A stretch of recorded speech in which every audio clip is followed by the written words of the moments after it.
கர்த்தர் தம்முடைய ஜனத்திற்கு ஆறுதல் செய்தார். சிறுமைப்பட்டிருக்கிற தம்முடையவர்கள் மேல் இரக்கமாயிருப்பார். பிரியமானவர்களே, இயேசு கிறிஸ்துவின் நாமத்தில் உங்களுக்கு என் அன்பின் வாழ்த்துக்கள். இன்றைக்கு உங்களுக்கு ஆண்டவர் கொடுக்கிற வார்த்தை ஏசாயா 49 அதிகாரம் 13வது வசனம்.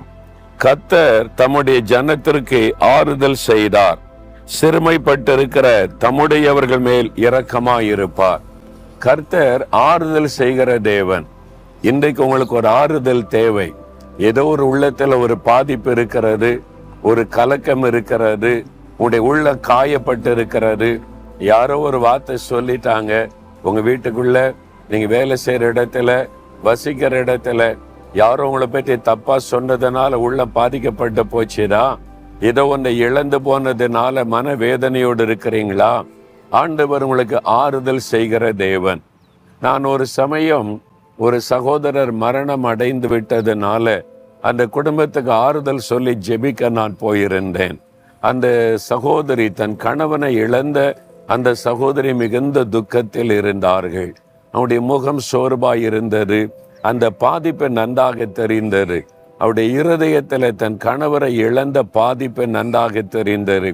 பிள்ளைகளா இருந்தாங்க, ஆறுதல் படுத்தினாங்க, சில நாளா தங்கி இருந்தாங்க. ஆனால் அவருடைய உள்ளம் ஆறுதல் அடையவில்லை.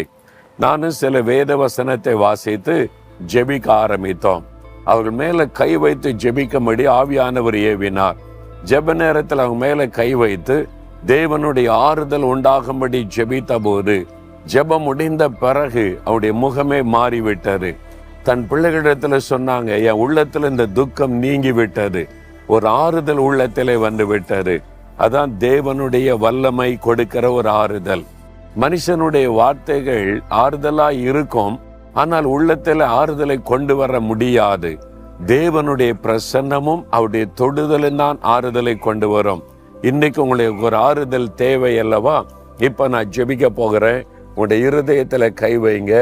எந்த காயமாயிருந்தாலும் மாற்றி ஆண்டவர் உங்களுக்கு ஆறுதலை தந்து விடுவார். தகப்பனே, நீர் ஆறுதல் படுத்துகிற தேவன் அப்பா. இருதயத்துல காயப்பட்டவர்களாய் கலக்கத்தோடு இருக்கிற இந்த மகனுக்காக மகளுக்காக ஜெபிக்கிறேன்.